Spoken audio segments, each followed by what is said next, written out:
दुनिया एक नई दिशा में बढ़ रही है जहां सीमाएं भौगोलिक नहीं तकनीकी होगी और इस दिशा में सबसे बड़ा कदम उठाया है संयुक्त अरब अमीरात ने।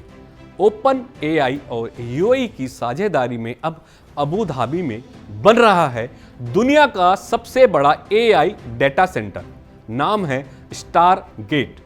लेकिन यह सिर्फ डेटा सेंटर नहीं, ये एक भविष्य का राष्ट्र आधारित एआई मॉडल है। सवाल है कि ये बदलाव किस दिशा में ले जाएगा। क्या भारत इससे कुछ सीख सकता है और क्या इस दुनिया की तकनीकी भू राजनीति को नया स्वरूप देगा। आइए इस पूरे घटनाक्रम का विश्लेषण करते हैं दूसरे पहलू के नजरिए से। ओपन एआई वही कंपनी जिसने चैट जीपीटी को विकसित किया, अबू धाबी में एक ऐतिहासिक साझेदारी के तहत एक ऐसा एआई इंफ्रास्ट्रक्चर खड़ा कर रही है जो वैश्विक प्रभाव डालेगा।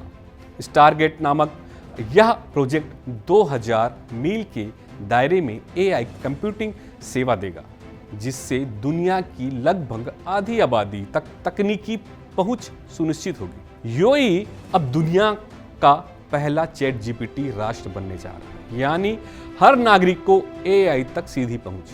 यह महज तकनीकी उपलब्धि नहीं बल्कि रणनीतिक निर्णय है और open AI, Nvidia, Oracle, Cisco, SoftBank जैसे दिग्गज कंपनियां इसमें साझेदार हैं।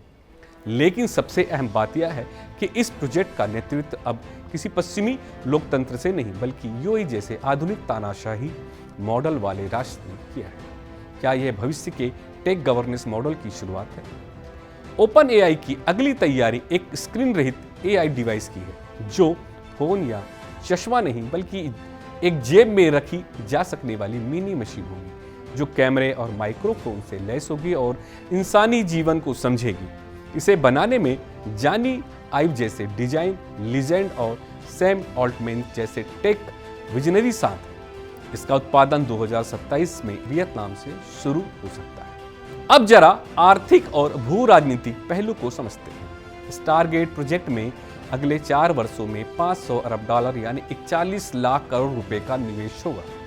अबू धाबी में 1 गीगावाट की एआई कंप्यूटिंग क्लस्टर लगेगी, जिसमें 200 मेगावाट 2026 तक चालू हो पाएगी। यह ऊर्जा, स्वास्थ्य, शिक्षा जैसे क्षेत्रों में एआई की पहुंच को स्थायी बनाएगा। भारत पहले से ओपन एआई के मिशन में साझेदार रहा है। भारत सरकार कई स्तरों पर एआई को स्वास्थ्य, न्याय और प्रशासन में लाने के प्रयास कर रही है। ओपन एआई के 4 कंट्रीज मॉडल में भारत को भी जोड़ा जा सकता है। इसकी घोषणा अगले कुछ महीनों में संभव है। अब सवाल यह है कि भारत एक वैश्विक बदलाव से क्या सीख सकता है?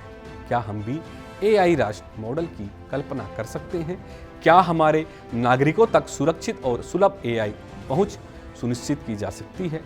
और सबसे अहम, क्या हमारा डेटा संप्रभुता और डिजिटल स्वतंत्रता बनी रहेगी? हालांकि यह प्रोजेक्ट तकनीकी चमत्कार है, लेकिन इसके साथ सवाल भी जुड़ते हैं। क्या पूरा देश एआई पर निर्भर होना सुरक्षित है? क्या यह डिजिटल असमानता को बढ़ाएगा? क्या डेटा गोपनीयता से समझौता होगा? विशेषज्ञों का मानना है कि जब तक एआई का केंद्र नीचे हाथों में है, तब तक पारदर्शिता और जवाबदेही की गारंटी नहीं दी जा सकती। दूसरा पहलू यह भी है कि हम आज एक ऐसे युग में प्रवेश कर रहे हैं जहां भविष्य अब कल्पना नहीं, नीति का विषय है। अबू धाबी में बन रहा एआई राष्ट्र हमें यह सोचने पर मजबूर करता है कि हम अपने डिजिटल भविष्य को कैसे आकार देना चाहते हैं, एक टेक्नोलॉजी के गुलाम बनकर या उसके जिम्मेदार भागीदार बनकर।